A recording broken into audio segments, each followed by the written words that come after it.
ناظرین کرام، بہت سارے میسیج آئے ہیں حکیم صاحب آپ خارش کے اوپر بھی بات کریں، اور یقینی طور پہ خارش ایک ایسا مرض ہے جس سے انسان کو کھجانے میں تو مزہ آتا ہے، لیکن بعد میں اس کو بہت زیادہ تکلیف ہوتی ہے۔ یعنی اپنے ہی ہاتھ سے انسان مزہ بھی لیتا ہے اور اپنے دل کو تکلیف بھی پہنچاتا ہے۔ لیکن افسوس کی بات یہ ہے کہ کچھ طریقہ علاج ایسے ہیں کہ انجیکشن لگا دیا، سن کرنے کی دوا دے دی، 24 گھنٹے تک بندے کو خارش نہیں ہوتی، لیکن اندر جو ہے وہ مرض بڑھ جاتا ہے تو بعد میں بہت زیادہ تکلیف ہوتی ہے۔ دیکھیں، جب تک ہربل طریقہ علاج کے اوپر لوگوں کو اعتماد تھا، اور آج بھی ایک بہت بڑا حلقہ جو ہے نا اس پہ اعتماد کرتا ہے، تو بیماریاں بھی کم تھی، کیونکہ ہربل طریقہ علاج جو ہے یہ فطری طریقہ علاج ہے۔ تو خارش کی جو ہے وہ 3 قسمیں ہوتی ہیں۔ ایک وہ خارش جس سے پیپ آتا ہے،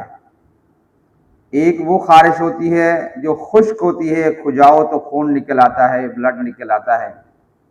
اور ایک خارش وہ ہوتی ہے جس کو داد بھی کہتے ہیں، اس کے اوپر کھرنڈ سا ہو جاتا ہے، وہ اتار دو تو پھر دوبارہ وہ تکلیف شروع ہو جاتی ہے۔ آج میں جس خارش کے اوپر بات کروں گا وہ ہے خشک خارش، پورے جسم کے اوپر ہوتی ہے، کھجاؤ تو مزہ آتا ہے، اور اس میں سے پیپ نہیں نکلتا بلکہ صرف کھجاؤ تو خون نکلتا ہے، بلڈ نکلتا ہے، اور اس کا بہت ہی زبردست قسم کا نسخہ ہے۔ یہ جو میں نسخہ بتا رہا ہوں، میرا مقصد صرف انسانیت کی خدمت ہے۔ نسخہ نوٹ فرما لیں: گندھک آملہ سار 50 گرام، اور پتھر مردار سنگھ یہ بھی 50 گرام۔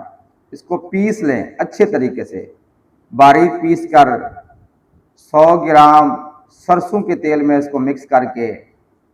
رکھ دیں، اور رات کو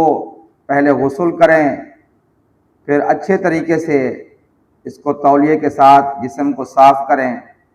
اور وہ جو تیل ہے سرسوں کا جو اس کے اندر آپ نے ڈالا تھا، وہ 1 چمچ لے کر ہاتھوں کے اوپر ڈالیں، ہاتھوں کو ملیں، اس کے بعد جہاں جہاں متاثرہ جگہ ہے وہاں پہ آپ اس کو لگا دیں۔ انشاءاللہ 3 دن کے اندر یہ خارش آپ کی مکمل طور پہ ٹھیک ہو جائے گی،